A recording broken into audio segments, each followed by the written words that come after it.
What up, what up, what up? Hello, world. Today I want to talk to you about RIP, rest in peace. Happens when someone dies, of course, not a great thing. But I'm reflecting on resting in peace while living, while you're still here. How do you rest in peace while you're still here? Well, let's look at it. Like I said, typically the phrase rest in peace, RIP, reflects upon someone who's passed on. They've gone back home, they're no longer here, they're dead.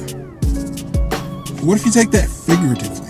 If we're in the living, still alive and well, how do you rest in peace while living life? What I interpret resting in peace as, heard it actually in the church before it was actually my last instance of unemployment when I was out of work for a year, when I finally found my career, stopped mortgage banking, started following my passions in life. I went and heard a sermon that said rest in peace. You know, the work's already done. Rest. Let the Lord do it. Rest. Mind you, there's a lot more work mentally, spiritually within myself beyond that during that year of unemployment. In that is where I started to find relaxation, started to find peace, started to understand. When I say rest in peace, what I mean is that whether you're religious, whether you're spiritual, no matter how you look at it, the work is already done. The path, even though you can't see it, is already paved.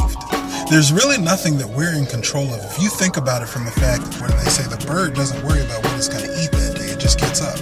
It finds the food, it comes to it. In the same sense, us as human beings, God, the universe, whatever puts us all together, whatever binds everything in this one song, universe, Wayne Dyer, whatever does that is completely out of our control.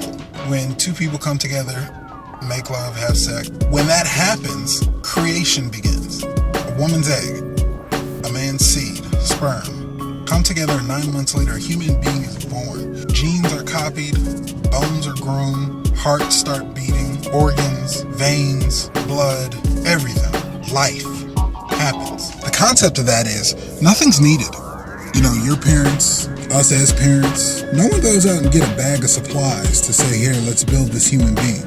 Find them all the food they'll need. Let's find them the shelter and clothing they'll need. Let's teach them the life lessons to execute and provide back into the world their life purpose. Nobody does that because it's already done. So to tie that back, how does that work with resting in peace? The fact of the matter is we as people are subject to battle and argue with our own intellectuality. Is that a word?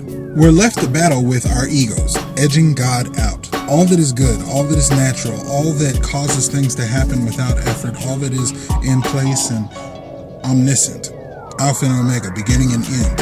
Here before, here today, will be here tomorrow. With all of that in place and all of that happening, your ego is what causes you to be critical, what causes you to judge, what causes you to waste energy, what causes you to doubt and fear. Not to say I've scientifically studied or broken down into what part of the ego is what part of the brain, reptilian brain, mammal brain, and all that. Nothing that deep. Just thinking of the simple spiritual facts of the ego.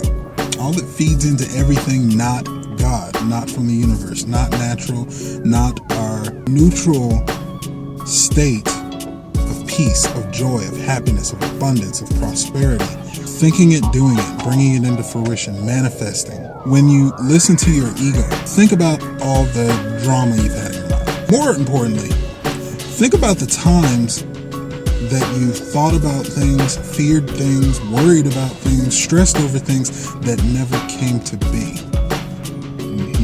That's kind of deep when you think about it. We have the ability to manifest, but when we veer off the path that's already been paved, when we veer away from the natural prosperity and abundance of life, when we tap into fear, lack, poverty, struggle, stress, worry, all the things that we can't understand, don't need to understand, won't understand until you reach a higher level of consciousness or until you do pass. Go back home and rest in peace.